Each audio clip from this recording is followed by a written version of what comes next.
Hello and welcome to another episode of Cook's Corner. Today we will be picking up in Genesis chapter 7, the great flood of Noah. Okay, also known as the flood of Utnapishtim or Ziusudra, whichever name you want to go by, it doesn't matter. This story, reigned for 40 days, 40 nights. Noah and his little group had built an ark, and they got aboard the ark, and they were the only survivors on the entire planet, according to this narrative. And chapter 7, verse 21. And all the flesh died that moved upon the earth, both fowl and of cattle and of beast and of every creeping thing that creepeth upon the earth, and every man. Now, this is just another example of the lie that is Judaism, that is Christianity, because that's verifiably inaccurate, right? We know this because we have the stories, we have the tales from many cultures about this event, right? We have the Native Americans, the day the sky fell. There were survivors. They weren't part of Noah's group. Right? Now, I'm not saying it didn't happen. I'm not saying it didn't flood all over the world. It probably flooded pretty much everywhere, but it wasn't all underwater. Okay? You can have flooding, but still have dry spots. Okay? Other people lived. That's the point of this video, is that this is a lie, because it says that they were the only survivors, and that's not true. That's absolutely not true. I'm not a geneticist. Okay? I don't know much about genetics. But to tell me that everybody today is a descendant of one of these little, 7 or 8 people, I forget the number because I don't give a fuck. But you're going to tell me that everybody's a descendant of this little...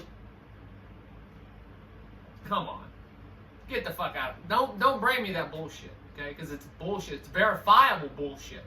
How do we know? Again, we have the fucking stories all over the world about this event that happened. And I'm going to tell you what the event is. It's the first example of what's known as the Phoenix phenomenon. Yes, you heard me correctly. The Phoenix phenomenon. If you want to know more about the Phoenix phenomenon, head over to archaics.com.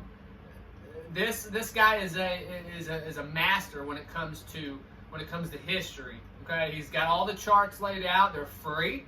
Okay, he's got all his charts free that you can look at, and you can see when these things happen, and that you can understand that this event happens every 138 years. The Jews tell us this in their Haggadah writings.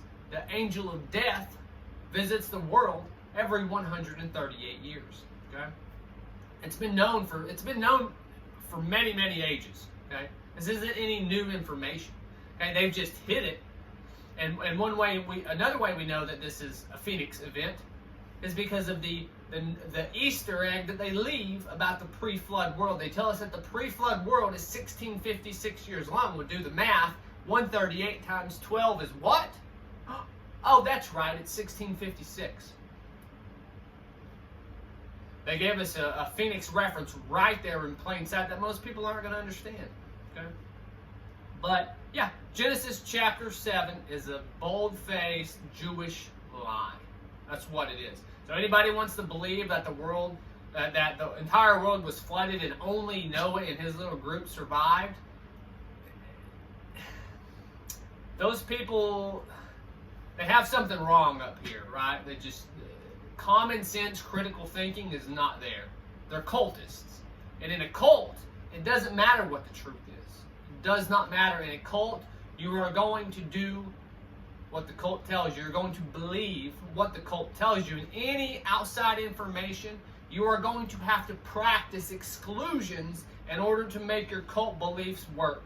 In order to make them sensical, you're going to have to practice exclusions. You're going to have to exclude all the other stories about survivors from the flood if you want to believe that Noah and his group were the only survivors that this book tells you. I'm sorry, but it's a lie. Just another Jewish lie found in this piece of shit book called the Holy Bible. So anyway, we'll pick up in chapter 8 on the next video. And until then, peace.